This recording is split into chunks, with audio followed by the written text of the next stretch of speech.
Today we're transforming a portrait into a metallic bronze statue. Begin by desaturating the image completely. Adjust contrast to emphasize facial structure and shadows.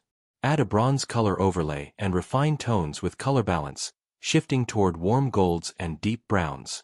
Apply texture overlays resembling hammered metal or brushed bronze. Enhance edges using dodge and burn to simulate carved highlights. Add faint patina marks around creases for realism. Finish with sharp shadows to mimic a statue placed under museum lighting.